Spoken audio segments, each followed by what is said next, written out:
What is up, YouTube? And the maintenance has finally ended, and we're going to be able to look at Plume and also the new SR character Hizuki's stats and also their skills.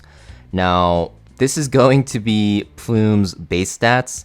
This is absolutely crazy. You're going to see that her base speed is 129, which is absolutely bonkers. She's going to be the fastest character in the game, and you're going to see from her skill set that she is just going to be extremely powerful in just a lot of team comps. So basically 129 speed just guarantees that you're going to take the first turn, and you're going to see paired with her abilities that she's going to be an extremely good character. So we have this S1, it's an AoE attack. Even though AoE attacks aren't going to be the best thing when you're playing her in Bruiser Mirrors, you're going to see that, the rest of her skill kit will make her very good. The reason why AoE attacks aren't that good in Bruiser Mirrors especially is because you're going to be proccing Fushu turn meter push. You're also going to be proccing, Strive, and also you're going to be risking getting countered. However, you're going to see this attack will apply a debuff Curse Quill. And this Curse Quill debuff cannot be purified or transferred from like Rahu. And this debuff is absolutely crazy.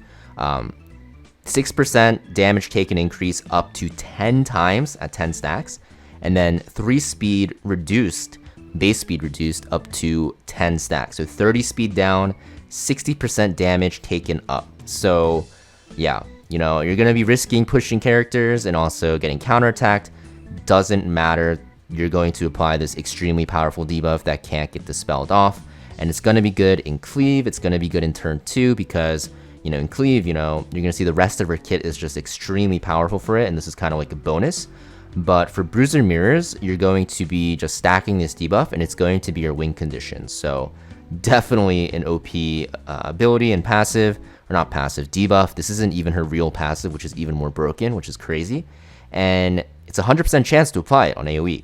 So effectively, every single turn, given that you landed on 4 characters, you're increasing the enemy team's damage taken by 6% on everything, and then also reducing 3 speed on everything as well.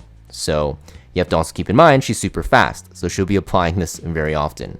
Now we have her passive. So this ability is also super OP.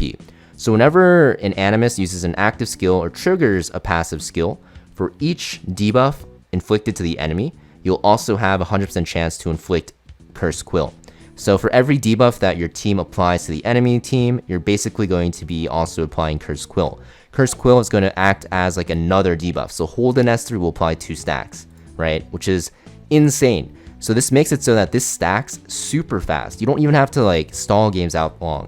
And in Cleave and CC teams, this is going to be insanely fast stacking, and you're just going to do so much damage to the enemy team and reduce their speed to the point where they're not going to really able to cut in time to stop your Cleave and CC train. On top of that, she has this Giga Broken passive. So after each enemy unit takes a turn, basically, your entire team's turn meter pushes by 8%. Yeah, you read that right. So it's basically Fushu's Moonlit Veil when they get hit, they get turn meter pushed and heal. But instead of that, it's AoE to your entire team every time an enemy takes their turn. That is insanely broken.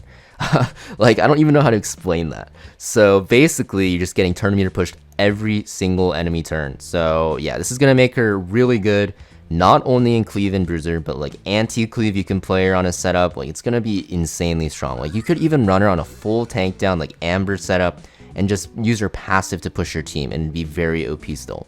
So that's just how strong she looks. And then we have her S3. So S3 is an AoE attack, 3 hits. So Rev users already foaming at the mouth, preparing to unleash devastation with, Revelation Plume as well. But you also dispel debuffs, 3 hits to dispel 1 debuff, so you can actually dispel up to 3.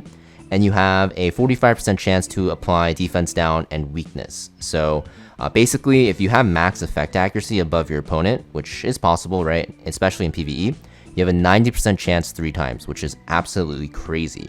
And you're going to be applying a defense down, which is insanely strong for Cleave, insanely strong for Bruiser Mirrors, because a lot of the Bruisers scale off defense, and just insanely strong in general. And this weakness debuff, which is dispellable, but you just make the enemies do 25% less damage. and this is going to be good for characters that can counter you when you're cleaving, and just in general, right? Because it's a very OP debuff. Yeah, Plume is very broken. I think like you're going to want to max her because all of her skill nodes look pretty important. S1, level 5, you're going to want to max for the extra speed reduction. S2, you want that extra chance to apply Curse Quill and the cooldown reduction on your S3. So it's a 3-turn cooldown. Wow, I just realized that. That is absolutely crazy. So I think this unit's a must pull, and she just looks insanely strong. And her dupes, you're going to see something very interesting. She has counter attack rate. So 2 dupes gives her counter attack rate. So you know how they were doing that event where people are saying, oh, you have to pull dupes to get lattice? Well, you probably want to dupe her because at 2 dupes, 10% counter rate. That is absolutely crazy because, yeah, she has an AoE attack. So you can AoE counter with your S1 and apply Curse Quill to everyone.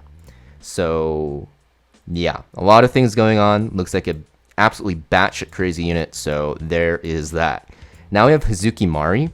Her base speed's pretty good, 123, actually very good for SR units. If we look at other SR units, like let's say Nell, 116, I think Kazuya the Reverie is like 124, yeah. So, you know, in the higher end for sure.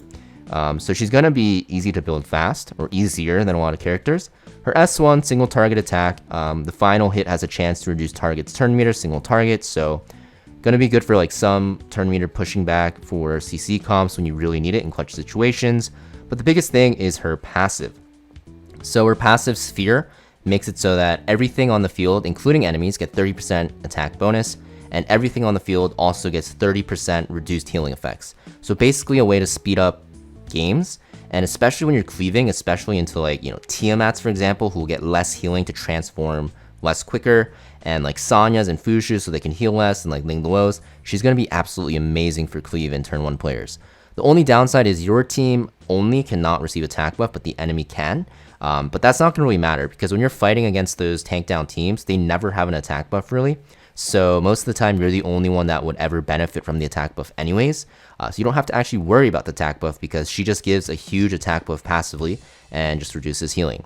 So pretty insane passive as well. Going to be very good against turn 2. And it looks like, you know, she's going to be a very good character for that. Now her S3 is very strong. Her S3, 2 hits. The first attack has a chance to apply res down, similar to Holden, 100% chance, so it makes like following debuffs to actually be easier to land if you're fighting against F-res healers and stuff like that, or like Doki Dokis. And the final hit has a 60% chance to apply Petrify, and Petrify is basically a stun. However, at the end of the turn, or actually like, you know, you're not going to be resetting your CD, like your cooldowns won't be ticking down on the turn you're petrified. Now this sounds super OP, but in CC comps, I don't think it matters too much. I might be wrong though, we'll have to see in practice, because of the fact that when you're CCing, you're going to be doing it at the start of battle, and the enemy like cleansers wouldn't have used their skills anyways, so it doesn't really matter. But maybe if you get like the second rotation off, it starts mattering. But I think she's mostly going to be used like in pure CC cleave comps for turn 1, where you're winning fast anyways. So yeah, also a very good character. She's mostly going to be for turn 1. Plume, on the other hand, just looks super batshit OP, like insanely fucking OP for both every single playstyle and their mothers. Now, of course, it's hard to say without testing her, but like the base speed is just insane to me. The prowess is insane to me, and I'm going to definitely pull for her as much as I can, try to get that second dupe, and test her out for you guys so you guys can see. But I'm curious what you guys think about both characters. Let me know in the comments down below. And like I said, this is just like my thoughts before they even came out, just looking at their numbers, and I think it looks pretty insane. So yeah, thank you for watching, guys. Make sure you guys hit that like and subscribe, and I'll see you guys next video.